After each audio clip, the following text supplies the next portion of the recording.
The French 2nd Armored Division, commanded by General Philippe Leclerc, was formed around a core of units that had fought in the North African campaign and reorganized into a light armored division in 1943. The division moved to Britain and on the 29th of July 1944 embarked at Southampton and landed on Utah Beach on August the 1st. The film moves on to show the transports parked outside what was the Eagle Hotel in the heart of Southampton, on the corner of Hoglands Park. The road opposite leads to above Bar Street, and we are parked opposite the present-day department store Debenhams that was Edwin Jones.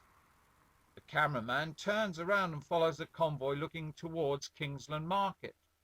On the left is Kingsland Baptist Church, which at the time had a canteen in the basement for service personnel. The convoy passes local citizens, mainly women and children. Southampton had suffered greatly at the beginning of the war. The town could be seen burning from Cherbourg, and German propaganda said it was finished.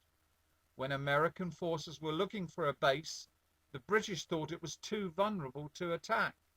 As a result, the town redeveloped within plain sight of the enemy. Southampton became the principal embarkation port for the US Army, and Hoglands Park was their headquarters until the mayor offered them a wing of the town hall called the Civic Centre.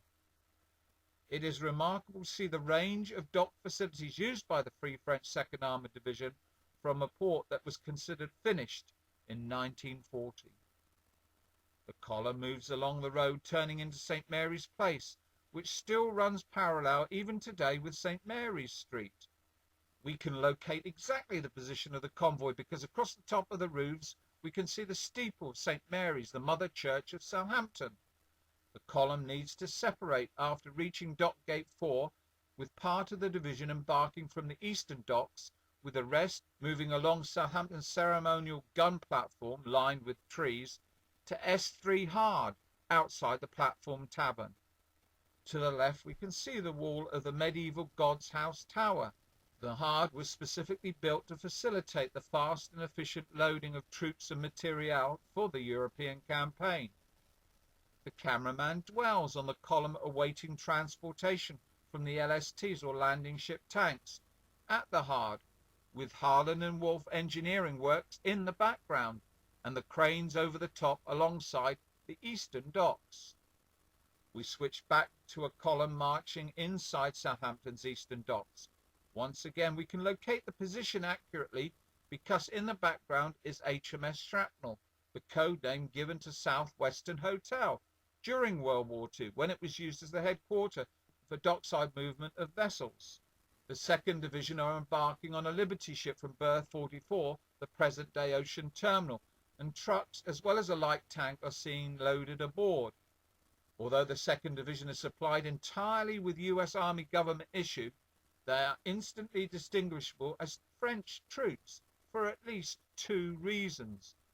Firstly, black soldiers are seen treated the same as all the other ranks, whereas at this time Negro Americans were still restricted to a supporting role in the US Army. Secondly, very rarely did you see women mixed with frontline troops, even in the British Army.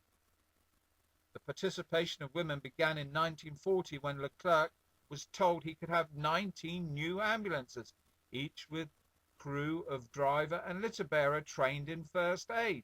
He was pleased until he learned the crews were all women, and he snapped he would take the ambulances but no women. However, the head of the nurses who provided the trucks told Leclerc he gets the ambulances with the women or he doesn't get them at all. Their intensive training included driving, dismantling and assembling engines, replacing tires as well as first aid.